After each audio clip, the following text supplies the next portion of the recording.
We often try to flee from sadness, as if it were a flaw of the soul or a sign of weakness. But the ancient sages knew that difficult emotions, far from being enemies to avoid, are profound teachers that reveal who we truly are. In the silence of melancholy, when tears replace words and solitude weighs more than the noise of the world, there lies a unique opportunity to look inward, to understand what really matters, and to discover that even the most intense pain can be transformed into something luminous. Sadness does not always demand a solution. Sometimes it only asks to be felt, respected, and understood. Stoic philosophy teaches us that we should not fear suffering, but rather learn to receive it with dignity. True strength does not consist of faking joy, but of moving through the storm without losing inner calm. Because every tear has its meaning, and every fall can become a seed of wisdom. This video is not an invitation to suffer. It is a reflection on how sadness, when embraced with awareness, can open doors that superficial happiness could never touch. Join me in these lessons, where Stoicism becomes a serene light in the midst of our most human shadows. There is a truth that many resist accepting. Feeling sadness does not mean that something is wrong with you. On the contrary, it means that you are alive, that you feel, and that you care. In a world that constantly pushes us to fake smiles and seek immediate pleasures, allowing yourself to be sad is an act of courage. Sadness is not weakness. It is a sign of emotional depth. It is proof that something more than the surface lives within you. It is not about glorifying suffering, but about recognizing that it is also part of the fabric of existence. Marcus Aurelius wrote that what is not useful for the swarm is not useful for the bee. This phrase can also be read in an emotional sense. If we learn to see our emotions not as isolated battles, but as part of our human experience, we discover that even pain has its place and purpose. Sadness, when well understood, makes us more empathetic, more human. It forces us to stop, to look inward, to shed the masks we wear every day. There is also beauty in sadness. The beauty of a tear that cleanses what we cannot say. The beauty of a silence that forces us to listen to our inner truth. The Stoics did not flee from pain. They looked at it with firmness, studied it, and accepted it as an inevitable station of the journey. Just as not every day is sunny, not every stage of life can be free of pain. And it does not have to be. The search for constant happiness is an illusion that moves us away from the serenity offered by accepting life as it is. Feeling sad does not mean you are broken, nor that you have failed. It means you are feeling something that deserves to be attended to. What does your sadness reveal? What truths have you refused to hear? What wounds have you not healed?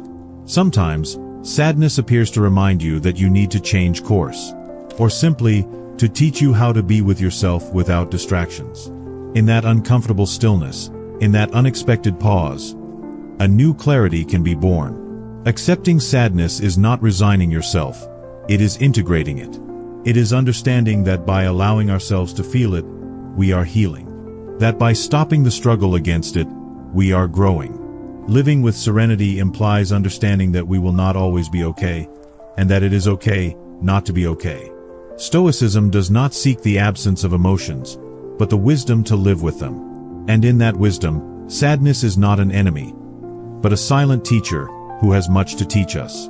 The habit of complaining seems harmless, even human. But behind every complaint, there is a silent surrender of our power. When we complain, without realizing it, we hand over the responsibility of our lives to the external world, to the weather, to people, to circumstances. Complaining positions us as victims, as if we had no choice, as if we were at the mercy of uncontrollable forces. And although it is often true that we do not control what happens, we do control our response. Complaining is the language of helplessness. Action, on the other hand, is the language of freedom.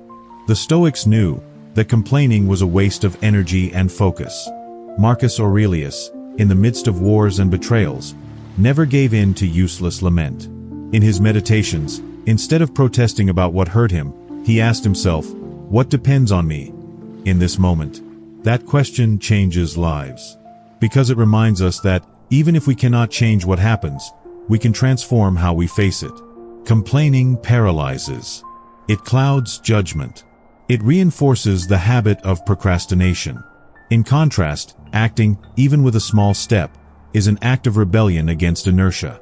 Many believe that stopping the complaints means repressing what they feel. But that is not the case. It is about recognizing what hurts, without turning it into a repetitive speech.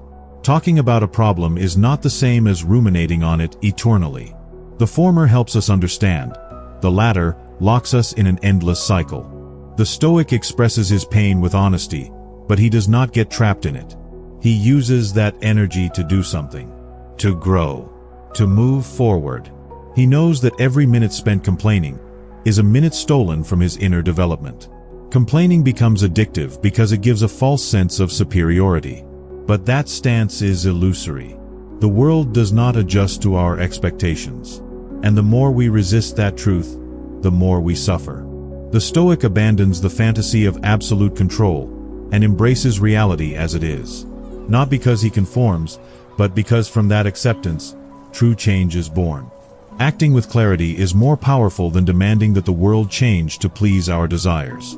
There is a powerful silence born when we stop complaining. It is the silence of focus, of the mind that is no longer distracted by drama, but instead observes, evaluates, and acts. In that silence, there is clarity, and in that clarity, strength. Every time you choose the path of action over complaining, you strengthen your character. You become someone who does not need the world to be perfect to act with excellence. Cultivating action instead of complaining is a radical transformation. It means assuming that you are the architect of your mind. It involves leaving behind the comfort of pointing fingers and embracing the difficulty of building something better. But in that effort, there is dignity. There is purpose. There is freedom. Because he who acts instead of complaining not only changes his destiny, but becomes an example for others. And that power, the silent power of the one who does not complain, but acts, is what forges the sages.